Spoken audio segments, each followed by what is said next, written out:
Assalamu alaikum, qadırman görüşçüler. Misirkeci kanalının katılımcıları. 4 dekabr 2022 жыл Жалал-Абад облысы Сузак районы Жалал-Абад шаарына жақын Спутник кичи шаарчасына келдик. Бұл жерде сіздерге көрсөтүүчү сатыла турган алдыңыздардағы жакшы аттардын бири. Ушул аттардан сіздерге маалымат берип көрсөтөбүз. Андыктан биз менен чогуу болуп туруңуздар. Каналда жаңы болгондор каналга атталыңыздар, лайк басыңыздар, сунуштарды комментарийге жазсаңыздар болот.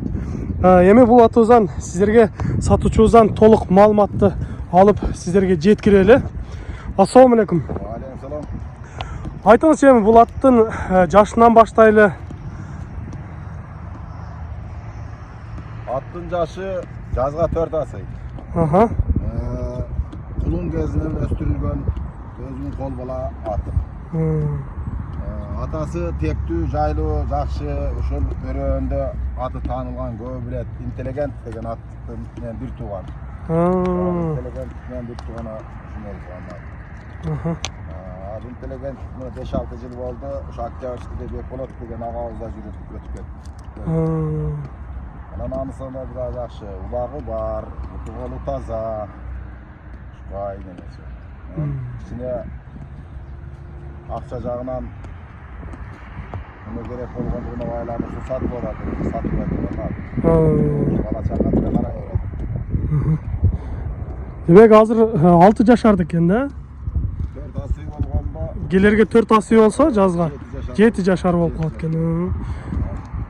Демек таза кыргыз жылкылардан, Мукура кыргыз жылкы. Мунун баарын билишет ошо. Жануар көрүнүп билинип турат. Кандай жылкы экени кабактарынан билинет го жануар. Кыргыз жылкы, атасы да кыргыз жылкы. Баргындашкан эмес. Азыр улактарга чалып жатабы? Азыр эми быйылкы жылдан ооба барып атат. Жакшы, андай эле көп сала өрбөйбүз. Кээде ушу барган учурда барып чаап коебуз. Анан мен бир ошого жаш токтогондор көп неме албай деп, үнүлөрү бар сураган курганга берип коебуз. Киргендери чыккандары жакшыбы? Киргени чыкканы жакшы, өзүнө жараша. Жаш балбандар алса бир ийгиликтерге жетишеби? Жараша, 3 айлыгы чыкканы кирген жараша. Өзүнө жараша деңиз. Өтөлө эми мактабайбыз, ал багы саат чоң эртең күнү боло турган маяс диалбардын багына жарайдан алына диалбайбыз. Эми өтө чоң аттар керек болот. Эми өзүнө жараша улактын жакшы аты да. Bir айылдагы чоң улактын аты. Bir айылдагы чоң улактын аты десек болот экен. Өтө сонун экен. Көрүнүшү, сындары жакшы экен. Жануар азыр сууп турган эле кези окшойт, Ооба, сууп такайла сууп калды. Такайла сууп калды. Эми мындай караганга, жаш балдарга кандай болду экен? Мингенге. Жооштук аябай жоош. Тебүү, тиштөө, үркүү дегенди билбейт. Андайлары жок, Ан деле үркпөй жок. Караганда балдар деле карай берет, балдар деле эмне берет, мен жаш неберелерим деле эмне берет. Келгенде, кеткенде билбейм. Анан бул үйүрдө дагы жүрөт дедиңиз, Ооба, үйүрдө.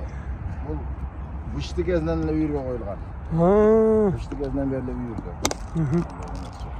Үйүргө ham жакшы. Билишет үйүргө жүргөндөр, көргөн билгендер эмеден көрүп калса билет бул кандай экенин. Көргөн билгендер тааныйт деңизчи.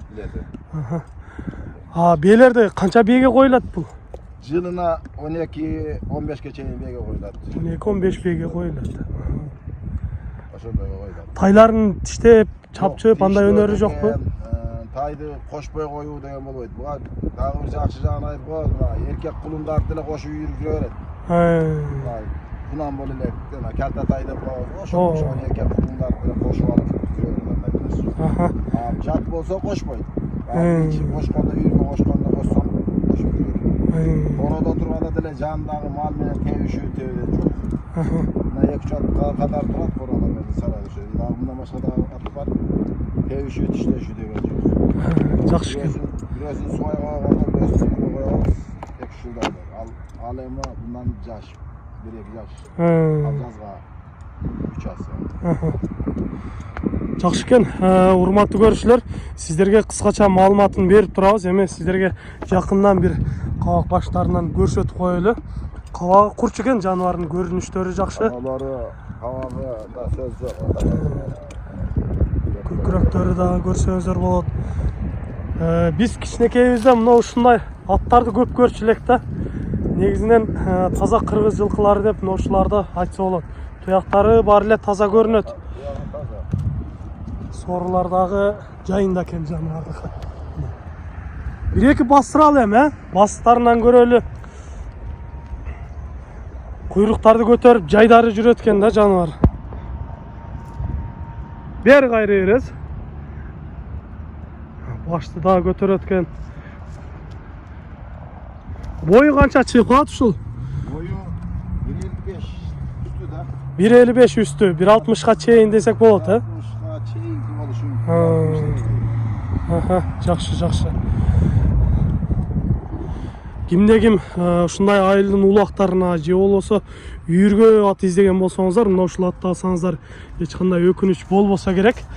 Агабыз Дыйкан агабыз мына жакшы өзүнүн ой пикирлерин айтып берип жатат аттан. Бир-эки кое берели эми, чуркаган бир көрөлүчү. Жаныбар. Шымалдай болуп эле кетет экен го жаныбар.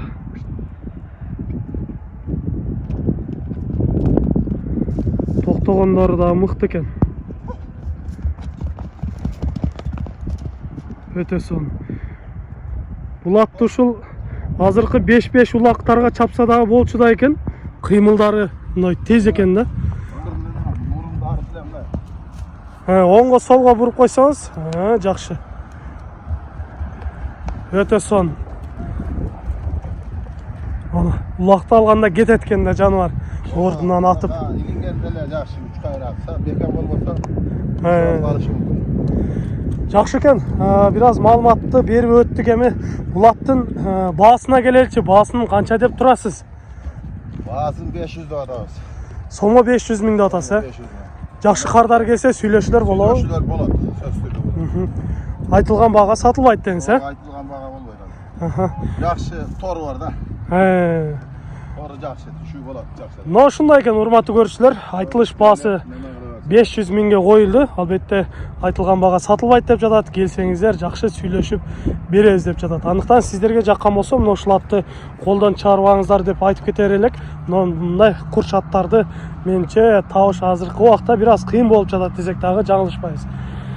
Сиздерге бир аттан маалымат берип көрсөттүк. Сиздерде ушундай сатылуучу жылкылар болсо, кыймылсыз мүлк автоунаалар болсо, биздин экрандагы номерлерге чалсаңыздар болот. Сиздер үчүн ар дайым кызматта Мистер Кейджи каналы. Биз менен ар дайым чогуу болуп туруңуздар. Кийинки чыгарыштарда жолугушканча сиздер менен амандашабыз. Аман туруңуздар.